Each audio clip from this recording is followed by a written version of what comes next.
Question number 1, a potential difference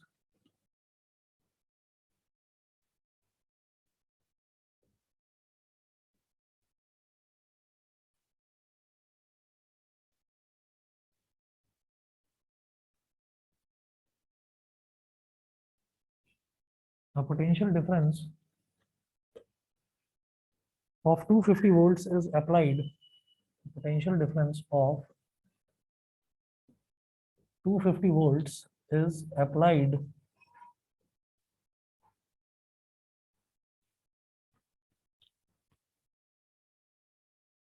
potential difference of 250 volts is applied across a resistance of 500 ohms is applied across a resistance of 500 ohms in an electric iron. In an electric iron. Full stop. Calculate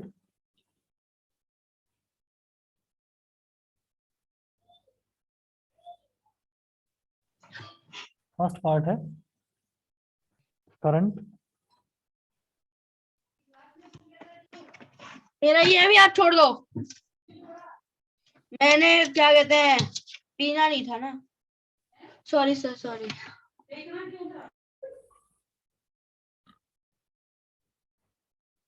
first part है current और second part है heat energy produced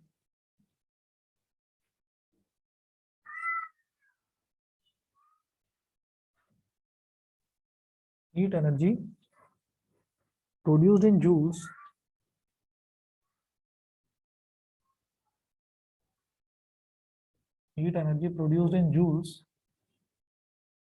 in 10 seconds बस इतना बताना है। देखिएगा इसमें आपसे इन्होंने क्या पूछा है, हीटिंग इफेक्ट ऑफ करंट की अब हम बात कर रहे हैं तो a potential difference of 250 volts. तो एक पोटेंशियल डिफरेंस दे रखा है कितना, 250 वोल्ट्स का पोटेंशियल डिफरेंस है, ठीक है। अच्छा, is applied across a resistance of 500 ohms. तो मेरे को रेजिस्टेंस दे रखा है और पोटेंशियल डिफरेंस दे रखा है, तो वी पहले नोट करें। सबसे पहले आप ये देखिएगा कि वी कितना दे रखा है 250 वोल्ट्स और रेजिस्टेंस कितना दे रखा है 500 ओम्स, ठीक है। तो बाय यूजिंग ओम्स लॉ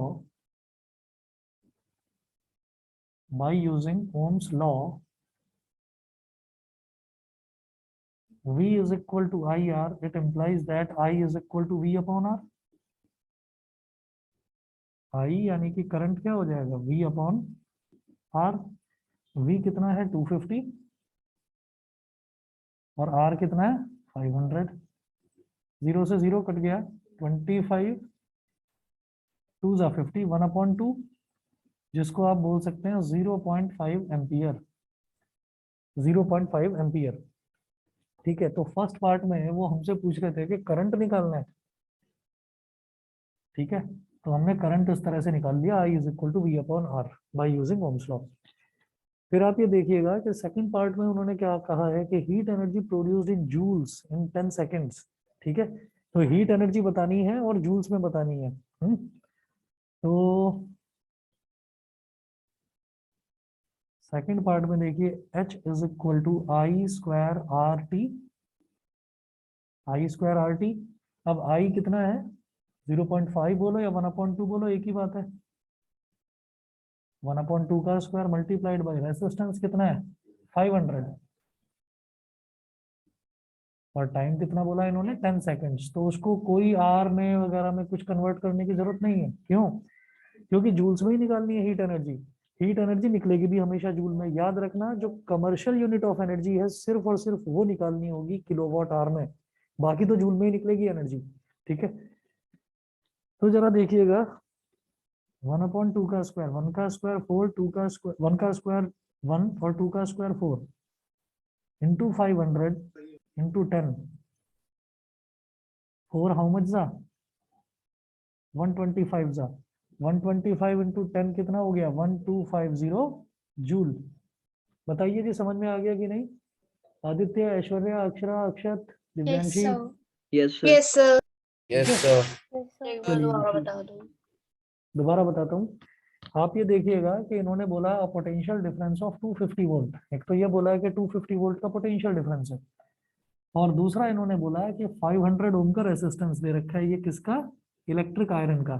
तो मैं ये जानता हूँ कि जब भी कभी इलेक्ट्रिक आयरन का क्वेश्चन आएगा, इलेक्ट्रिक हीटर का क्वेश्चन आएगा या इलेक्ट्रिक गीजर का क्वेश्चन आएगा, तो हीट एनर्जी जरूर पूछेंगे वो लोग। ठीक है, तो इसका मतलब क्या है कि अच्छा, हीट एनर्जी का फॉर्मूला हमने कल ही देखा था, क्या होता है I²RT। अब देखिएगा, पहला उन्होंने बोला कि आप करंट निकालिए, तो करंट तो सीधा सीधा जब मेरे पास V है, R है, तो V is equal to IR। By using ohm's law में करंट निकाल लूंगा।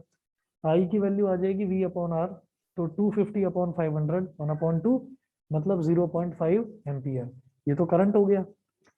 उसके बाद नेक्स्ट में उन्होंने पूछा heat energy produced in joules in 10 seconds. तो हीट एनर्जी का फॉर्मूला क्या होता है?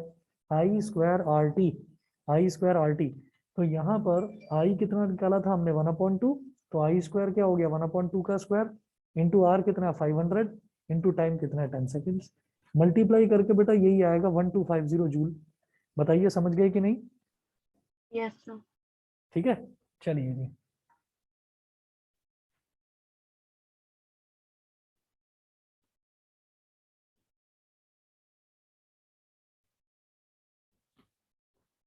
चलिए अगला क्वेश्चन देखते हैं। नेक्स्ट क्वेश्चन है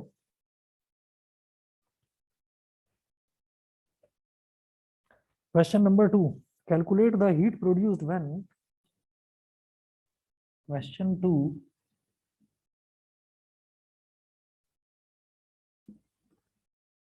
Calculate the heat produced. Calculate the heat produced when 96,000 coulombs. When 96,000 coulombs. Calculate the heat produced when 96,000 coulombs of charge is transferred.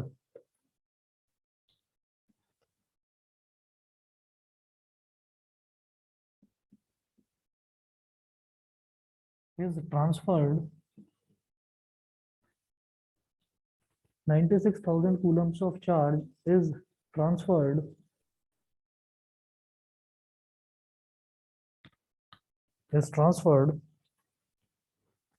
in 1 hour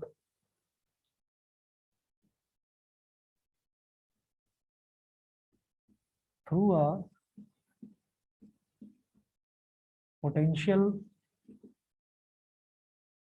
difference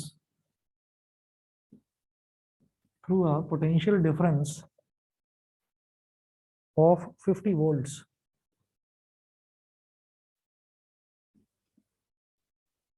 Potential difference of 50 volts.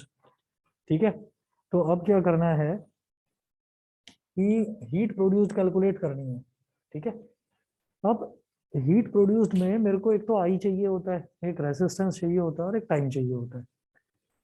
अब इन्होंने क्या क्या दे रखा है? इन्होंने बाकी सारी चीजें दे रखी हैं, करंट नहीं है, रेसिस्टेंस नहीं है, निकाल लेंगे। देखिएगा कैसे करना होगा। जब 96,000 कूलम्स, इसका मतलब ये Q की वैल्यू, चार्ज की वैल्यू दे दी, कूलम्ब मतलब चार्ज है ना, तो Q is equal to 96,000 coulombs. Time कितना दे रखा है बेटा? 1 our.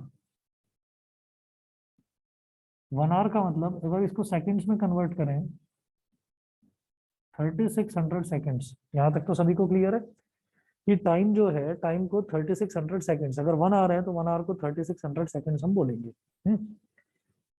Current is equal to,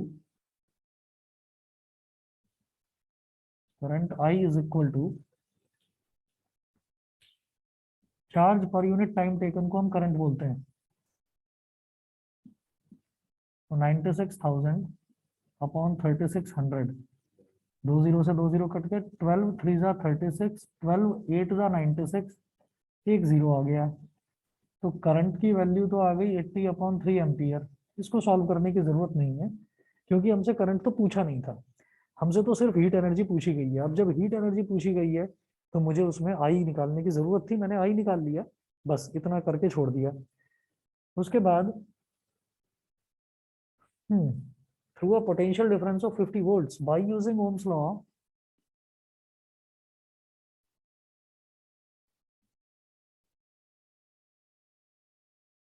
by using Ohm's law, V is equal to IR. It implies that R is equal to V upon I. मतलब V divided by I. V कितना दे रखा है 50, डिवाइड बाई I कितना निकाला था हमने 80/3। तो ये क्या आ गया, ये आ जाएगा 50 मल्टीप्लाइड बाई 3/80। 50 मल्टीप्लाइड बाई 3/80 है ना। इससे तो ये कैंसिल आउट हो गया, ये हो गया 15/8 ओम्स। तो रेसिस्टेंस की वैल्यू 15/8 ओम्स, बस यहां तक कैलकुलेट करके छोड़ दी हमने। ठीक है, अब इन्होंने पूछा क्या था हमसे, ये पूछ रहे थे कि आप इसमें इसका हीट प्रोड्यूस निकालना है, बस ये करना है। तो हीट प्रोड्यूस्ड, हाँ हीट प्रोड्यूस्ड एच जो है ये क्या हो जाएगा I²R T। तो H is equal to I²RT। अब I कितना है 80/3, 80/3 का square into R 15/8 into time कितना था 1 आवर, यानी कि 3600 seconds. H is equal to 80 का स्क्वायर कितना हो गया 6400, 3 का स्क्वायर 9, 15/8 इंटू 3600। 9 4 जा 36 और 2 जीरो आ गए, 400 जा 400 और 4 2 जा 8 और 2 32 जा 64, तो 2 जीरो आ गए। अब h कितना हो गया भाई, ये डिनोमिनेटर तो सारा खत्म हुआ। 15 को 32 में मल्टीप्लाई करो, 15 को 32 में मल्टीप्लाई करो और जो भी आए उसके आगे 1 2 3 4 टोटल 4 जीरो लगा देना उसके आगे। 15 को 32 में मल्टीप्लाई करना है बस, और उसके आगे 4 जीरो। 15 2 जा 30, 3 कैरी आ गया, 15 3 जा 45 और 3 कितना हो गया 48, 480। 480 के आगे आप 4 जीरो लगा दीजिए, 1 2 3 4, ये क्या हो गया जूल। हाँ जी, इसको हम क्या कह सकते हैं, या तो हम ये 3 जीरो हटाकर 4800 किलो जूल बोल दें, या एक काम करो इनटू क्या 10 की पावर 5। 5 जूल, बिल्कुल सही। 48 इंटू 10 की पावर 5 जूल, ये हो गया हमारा फाइनली इसमें हीट एनर्जी प्रोड्यूस्ड। ठीक है, चलिए जी, इसके बाद मैं एक और क्वेश्चन देखूंगा। क्वेश्चन 1 हो गया, क्वेश्चन 2 सभी को क्लियर है ना, बता दीजिए। Pavani, Prajakta, yes Modit, sir. Yes sir. Yes sir. Pranav clear है। Yes sir. अरे वाह, क्या बात है, अटेंटिव बैठे हो आज तो। चलिए जी, अगला क्वेश्चन देखते हैं। क्वेश्चन नंबर 3, पढ़ाई कर रहा है प्रणव आज। चलिए जी, अगला क्वेश्चन नोट करेंगे। Two conducting wires of the same material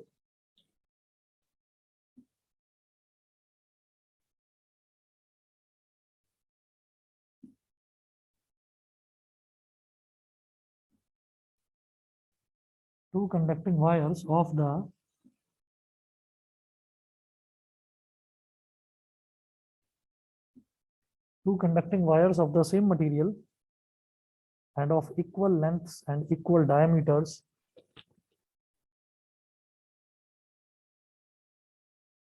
and of equal lengths and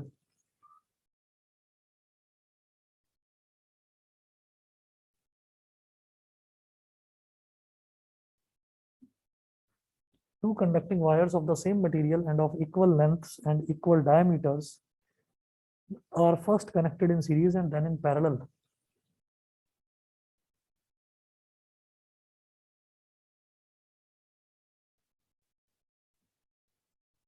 are first connected in series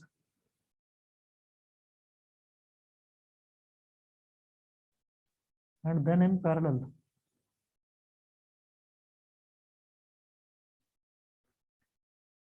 are first connected in series and then in parallel in a circuit across the same potential difference.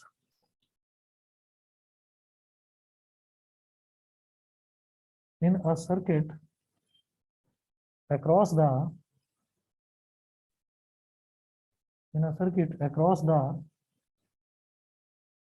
same potential difference.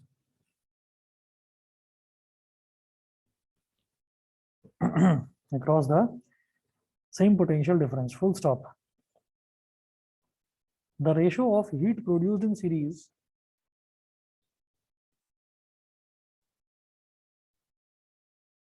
the ratio of heat produced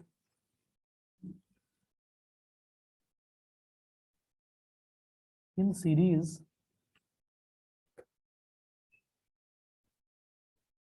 and parallel combinations would be in series and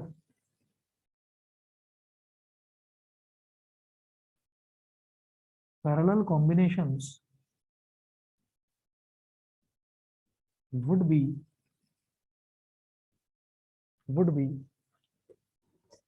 अब इसमें ना चार options दे रखे हैं इन्होंने, चार options दे रखे हैं, मैं इस तरफ मेंशन कर रहा हूं, इस तरफ।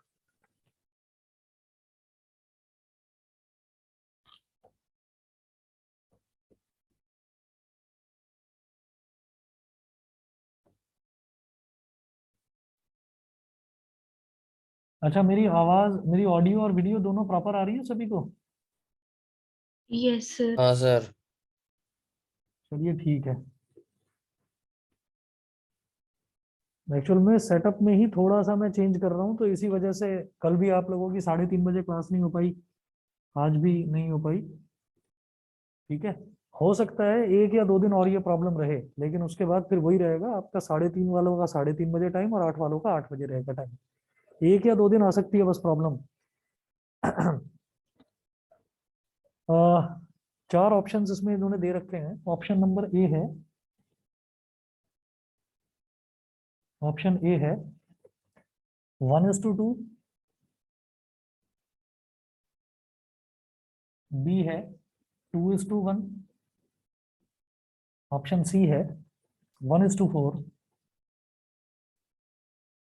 और ऑप्शन डी इज 4:1। तो ए बी सी डी ये चार ऑप्शंस दे रखे हैं। ठीक है, अब देखिएगा इसको करना किस तरह से। इन्होंने बोला 2 conducting wires of the same material end of equal lengths and equal diameters. देखो ये बताने का वजह क्या है कि 2 वायर्स हैं, वो 2 वायर सेम मटेरियल के बने हुए हैं। सेम मटेरियल का मतलब क्या है कि उनकी रेसिस्टिविटी सेम होगी। जब मटेरियल चेंज होता है तो रेसिस्टिविटी चेंज हो जाती है, तो दोनों सेम मटेरियल के हैं, यानी कि दोनों वायर्स की रेसिस्टिविटी सेम।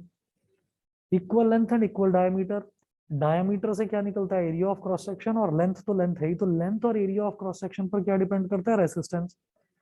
उसका रो, उसका एल, उसका ए। जब रो, एल और ए, जब ये तीनों चीजें सेम है, जब तीनों चीजें सेम है वायर के दोनों टुकड़ों की, तो हम बोलेंगे दोनों का रेसिस्टेंस सेम होगा।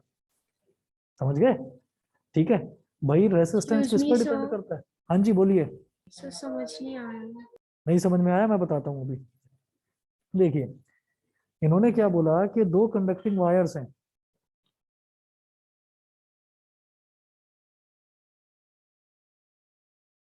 सिंस, लिखिएगा सिंस, अभी समझाता हूँ आप पहले नोट करो। Since 2 wires are of the same material, it means their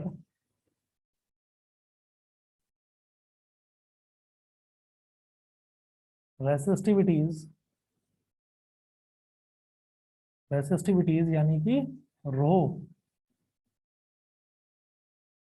are equal, जब किसी भी वायर का या कोई भी दो कंपोनेंट दे रखे हैं, जब ये कहा जाता है कि वो सेम मटेरियल के बने हुए हैं, उनका मटेरियल सेम है, मतलब दोनों कॉपर के हैं या दोनों आयरन के हैं या दोनों एल्यूमिनियम के हैं, तो हम ये कहेंगे कि उनकी रेसिस्टिविटी सेम होती है। तो उनकी रेसिस्टिविटी उन्होंने बोल दी कि वो इक्वल है। पहली चीज तो ये। दूसरा उन्होंने बोला इक्वल लेंथ, इक्वल एल। तीसरा उन्होंने बोला इक्वल डायमीटर। इक्वल डायमीटर का मतलब क्या है? Equal diameter means equal area. Equal area, area मतलब कैपिटल ए। तो आप ये देखिए आर क्या होता है, आर का फॉर्मूला होता है बेटा रो एल अपॉन ए। जब दोनों वायर्स का रो बी, एल बी और ए भी सेम है, तो दोनों वायर का रेसिस्टेंस भी सेम हो जाएगा।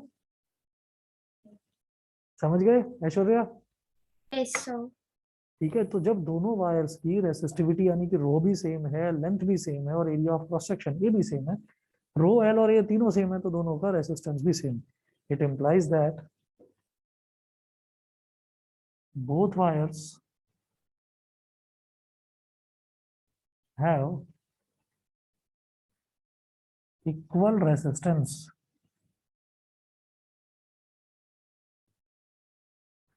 both wires have equal resistance, दोनों वायर्स का रेसिस्टेंस सेम हो गया। यहां तक बात बन गई।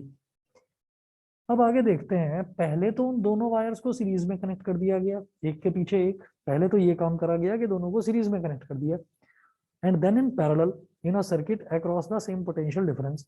फिर उन्हीं को क्या करा गया कि उन्हीं को पहले सीरीज में कनेक्ट करा गया, फिर पैरेलल में कनेक्ट करा गया सेम बैटरी से, क्योंकि इन्होंने क्या बोला, across the same potential difference. तो सेम बैटरी के साथ एक बार सीरीज में और एक बार पैरेलल में कनेक्ट कर दिया। फिर वो बोल रहे हैं the ratio of heat produced in series and parallel combinations would be. Series में हीट प्रोड्यूस निकालो पहले, फिर पैरेलल में हीट प्रोड्यूस निकालो और फिर दोनों का रेशियो ले लो और फिर बताओ एबीसीडी में से कौन सा ट्रू है।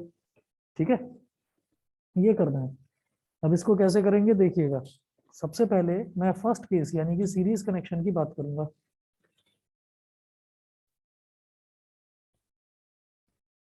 तो केस फर्स्ट,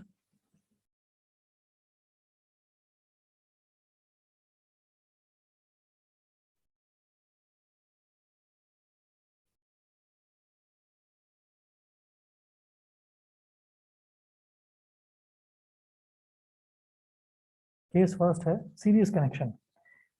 सीरीज कनेक्शन में क्या करना होगा?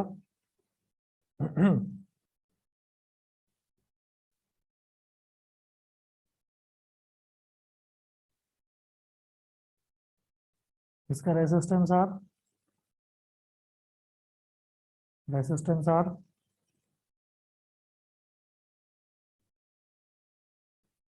और इसको सेम पोटेंशियल डिफरेंस V से कनेक्ट कर दिया गया। तो यहां से ये V करंट कितना डिलीवर कर रहा है? I, है ना? तो ये R पहले वायर का और ये दूसरे वायर का भी रेसिस्टेंस R, तो दोनों को इसमें कनेक्ट कर दिया गया।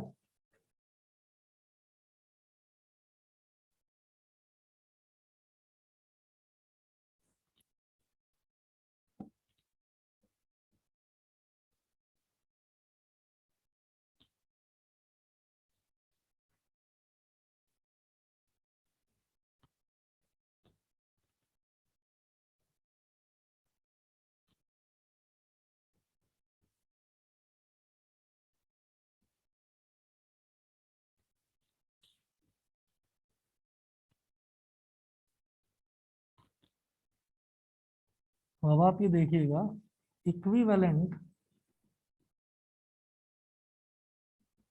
रेसिस्टेंस। इक्विवेलेंट रेसिस्टेंस इस केस में आप बोल दीजिए R1। केस वन है ना, तो आपने R1 बोल दिया, तो वो क्या हो जाएगा सीरीज में, क्या होगा, दोनों रेसिस्टेंस ऐड हो जाएंगे, तो R प्लस R कितना हो गया? 2R। ठीक है। अच्छा, therefore heat produced, heat produced कितनी होगी, उसको भी H1 बोल दो, is equal to I square R1 into T. बताओ समझ गए कि नहीं? ठीक है। यस तो भाई वोल्टेज भी है तो वो करंट भी हमने कहा कि करंट आई डिलीवर कर रहा है, तो I square R one into T, ये हो गया। अब आर वन क्या है, 2R, तो I square into 2R into T, इसको बोल दिया इक्वेशन नंबर 1। ये बताइए सबको क्लियर है कि नहीं? Yes sir. Yes sir.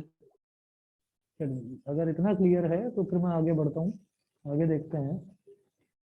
फिर मैं केस सेकंड लेता हूँ, पैरेलल कनेक्शन।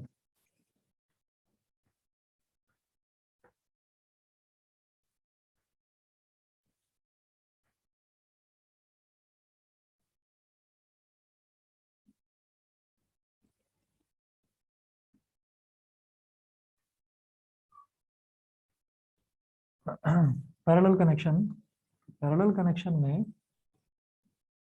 एक बार रेजिस्टेंस आर ऐसे आ गया,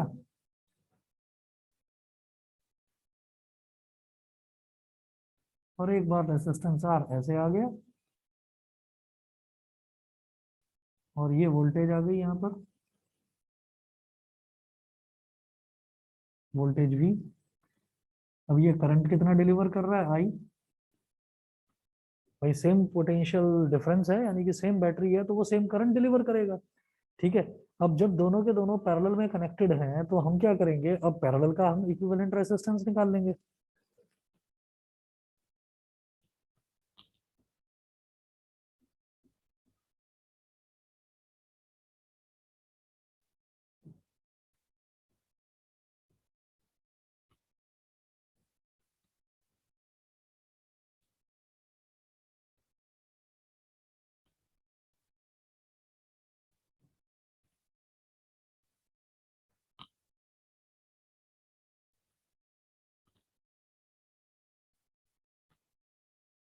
अब देखिएगा, equivalent resistance in this case,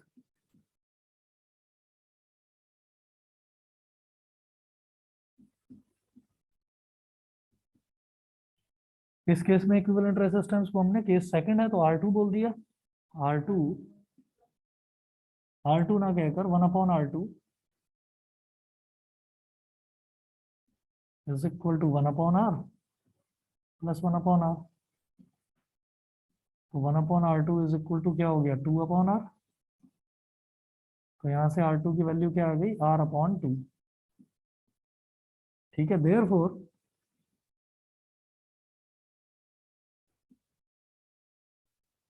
heat produced, इस केस में हीट प्रोड्यूस्ड को H2 बोल दो,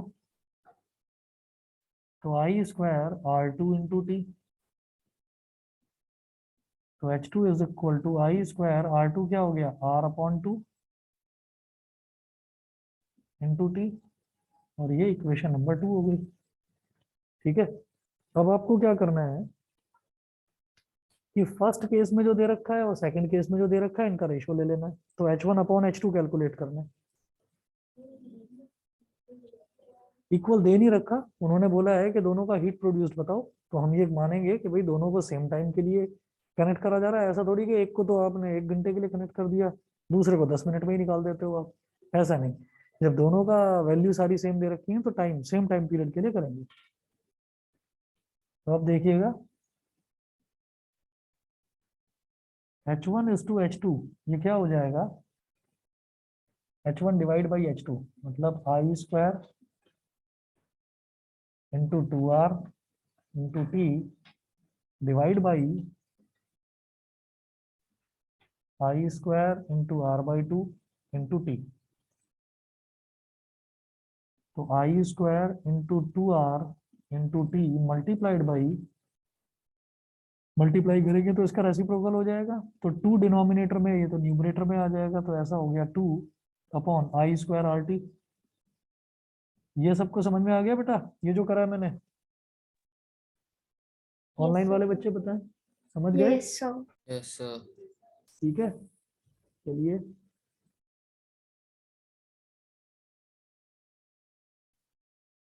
एक मिनट, फिर एक बार दोबारा बताओ।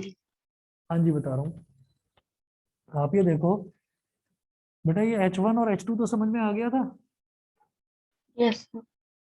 अब H1 रेशो H2 कर रहा हूँ, तो H1 रेशो H2 का मतलब H1 और H1 डिवाइड बाई H2। तो H1 कितना था, I square into two R into T, I square into two R into T, ये तो हो गया H1 डिवाइड बाई H2, ये क्या है, I square into R upon two into T, I square into two R into T multiplied by, यहाँ पर इसका रेसिप्रोकल हो जाएगा, जब डिवाइड होता है तो इधर मल्टीप्लाई का साइन आके और ये वाला टर्म रेसिप्रोकल हो जाता है। तो टू यहाँ डिनोमिनेटर में है, ये तो न्यूमरेटर में आ गया, और आई स्क्वायर आर और टी ये न्यूमरेटर में था तो ये डिनोमिनेटर में आ गया। अभी क्लियर है? Yes sir. ठीक है। अब देखिएगा, जैसे ये आई स्क्वायर है और ये आई स्क्वायर है, कट गया, ये टी है, ये टी से टी कट गया, और आर से आर कट गया, तो न्यूमरेटर में क्या बचा, 2 मल्टीप्लाइड बाई 2 4, और डिनोमिनेटर में क्या बचा 1, तो 4:1, ये इसका सही आंसर है, मतलब ऑप्शन बी, ऑप्शन बी इसका करेक्ट आंसर है।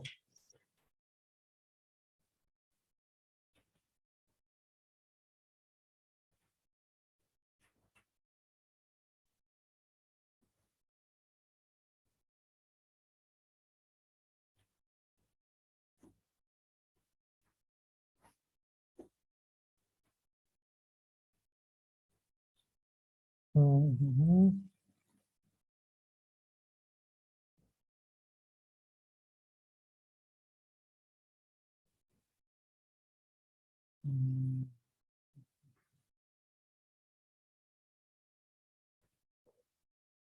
इसको ठीक कर लीजिए, ये ना गलत कर दिया, ये गलत है क्वेश्चन, मैंने गलत करा है सॉल्व, इसको ठीक करिए। इसमें देखिए, जो हमने इक्विवेलेंट रेसिस्टेंस निकाला है ना सीरीज और पैरेलल का, वो तो ठीक है, लेकिन दोनों ही केसेस में हीट प्रोड्यूस गलत निकली है। पहले इसको काट दो, एक तो ये वाला पोर्शन काट दो, और यहाँ ये इक्विवेलेंट रेसिस्टेंस ठीक है, डायग्राम ठीक है, एक ये हीट प्रोड्यूस वाला ये, और एक ये हटा दो। अब दोनों में गलती हमसे क्या हुई है वो बताता हूँ, गलती क्या हुई है वो अभी बताता हूँ।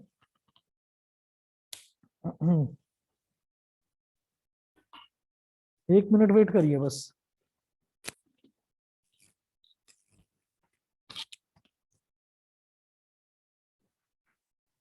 सर हमें दो इक्वेशंस मिली है तो कंबाइन करना है ना।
वही बता रहा हूँ, वही बता रहा हूँ, इसमें गलती क्या हुई है वो बता रहा हूँ।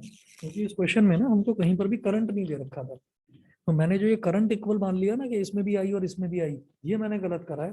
अभी बताता हूँ कि इसको सही तरीके से कैसे करना है।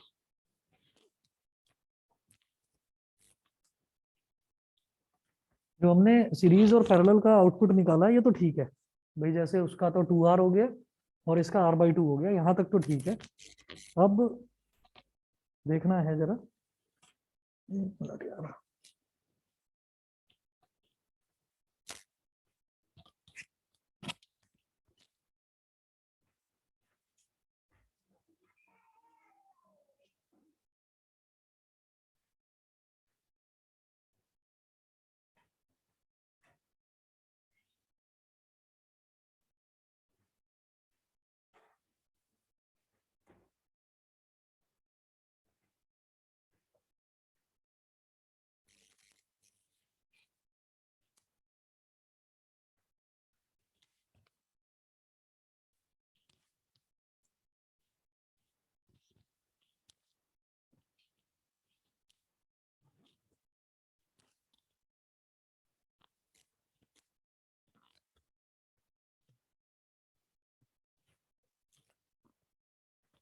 देखिए इसमें क्या गलती हुई है।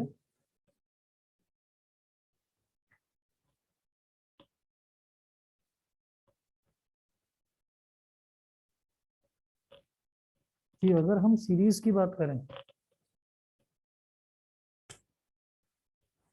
सीरीज में दोनों ही केसेस में उन्होंने बोला था कि पोटेंशियल डिफरेंस सेम होगा, applied across the connected across the same potential difference.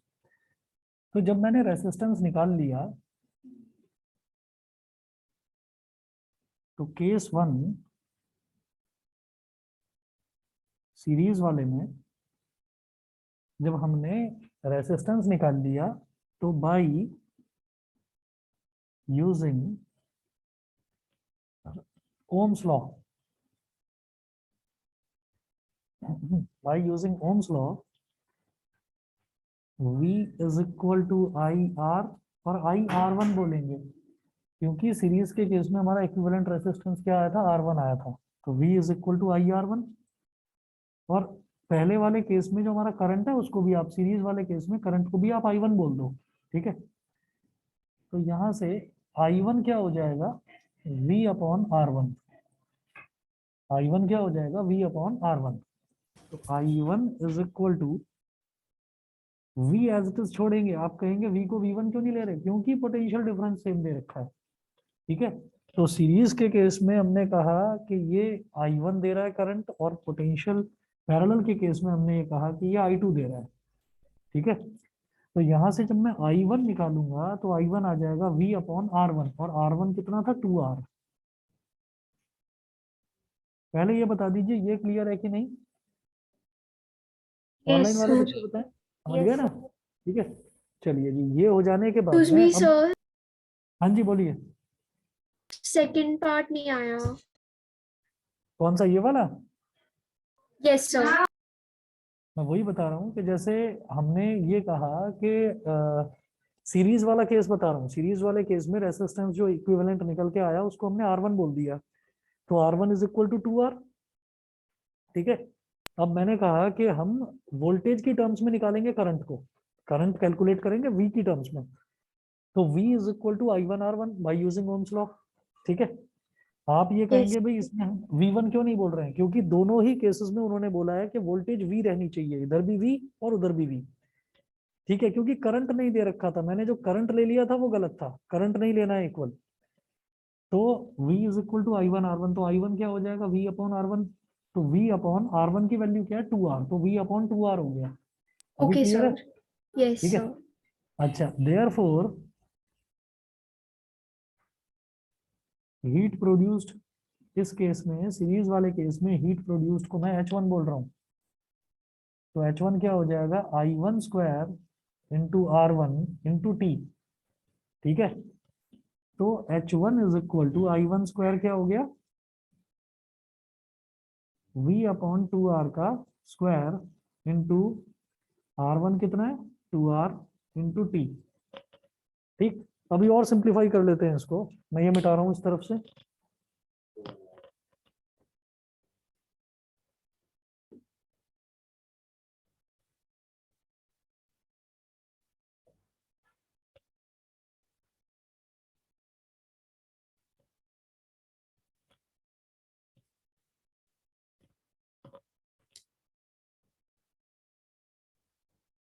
H1 is equal to numerator में v स्क्वायर और डिनोमिनेटर में 2r का होल स्क्वायर क्या हो जाएगा 4r स्क्वायर मल्टीप्लाइड बाई इधर 2r है इंटू टी, एक आर से एक आर कट गया, 2 1 जा 2 2 2 जा 4, तो H1 मेरे पास फाइनली आ गया v square t upon 2r। This is equation 1। अब ये हमारी इक्वेशन नंबर 1 हुई, बताइए क्लियर, अब समझ गए? Yes, sir. ठीक है, अब मैं Yes, sir. केस पर आता हूँ। हाँ जी, केस 2 पर आता हूँ दोबारा। केस 2 हमारा पैरेलल वाला जो केस है, मैं पैरेलल वाले पर आता हूँ दोबारा से। तो केस सेकंड,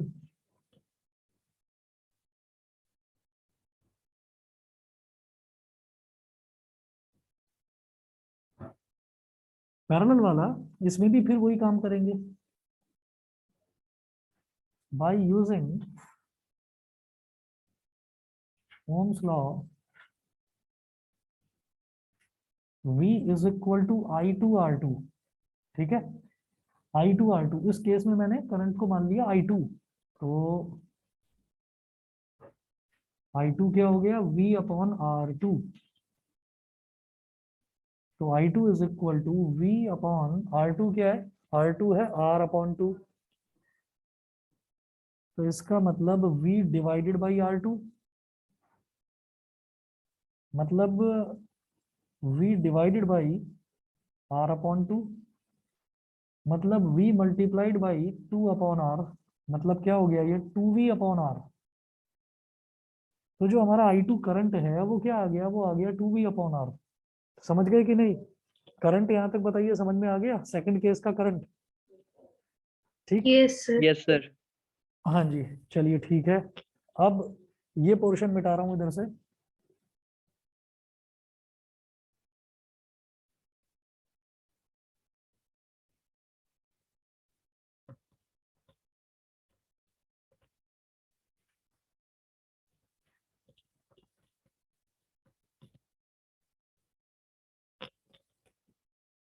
तो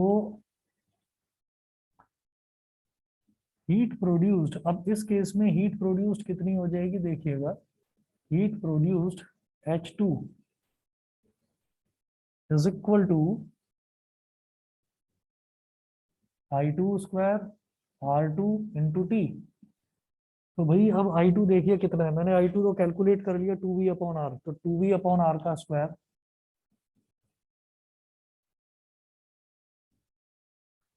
इंटू R2 इंटू टी। हाँ, अभी लिख लेंगे, अगले स्टेप में लिख लेंगे। तो 2V अपॉन R, तो 2 का स्क्वायर क्या हो गया 4, V का स्क्वायर क्या हो गया V स्क्वायर, और डिनोमिनेटर में R का स्क्वायर R स्क्वायर, और ये R2 क्या है R अपॉन 2, तो R2 की जगह लिखेंगे R अपॉन 2 इंटू टी। तो एक R से एक R कट गया, 2 1 जा 2 2 2 जा 4। अब क्या हो गया 2V square T, 2V square T upon R, ये हमारा आ गया H2। This is equation number 2। Equation number 1 ये था, इक्वेशन नंबर 2 वो हो गया। तो अब दोनों का रेशो निकालेंगे, H1 is to H2 is equal to, H1 क्या है V square T upon 2R divide by H2 क्या है 2V square T upon R। तो V square T upon 2R multiplied by R upon 2V square T. V square T से V square T cut गया, R से R cut गया, numerator में क्या बचा 1, डिनोमिनेटर में 2 2 जा 4, तो करेक्ट आंसर 1:4 है। ऑप्शन नंबर सी, ये डी वाला गलत है, ऑप्शन नंबर सी सही है, 1:4। बताइए जी, समझ गए? Yes, sir. Yes, yes sir. Sir. चलिए जी, ये कॉन्जिक्यूटिवली कल भी कराया जैसे इलेक्ट्रिसिटी, आज भी कराने का पर्पज ही ये था कि हमारा इलेक्ट्रिसिटी चैप्टर आज खत्म हो गया है। ठीक है, तो दोनों बैचेस में किसी भी बच्चे को इलेक्ट्रिसिटी में कोई डाउट हो तो बता देना। मैं आपका इस अब जो कमिंग मंडे आ रहा है, मंडे को या फिर ट्यूसडे को इसका चैप्टर का टेस्ट लूंगा। ठीक है, तो तैयार रहिएगा, और इलेक्ट्रिसिटी में कोई भी डाउट किसी बच्चे का रह गया हो तो मेरे से पूछ लेना आप लोग। ठीक है, और सभी को बता रहा हूँ, बस 1 या 2 दिन की शायद और प्रॉब्लम हो सकती है, हो सकता है कि मैं कल 3:30 बजे ही लूँ, आप बस मैसेज देख लेना। 1 या 2 दिन और ऐसा होगा कि 8 बजे लूंगा क्लास, नहीं तो अलग अलग ही रहेगी आपकी टाइमिंग, अलग अलग। चलिए जी, ठीक है, ओके। Thank you, sir.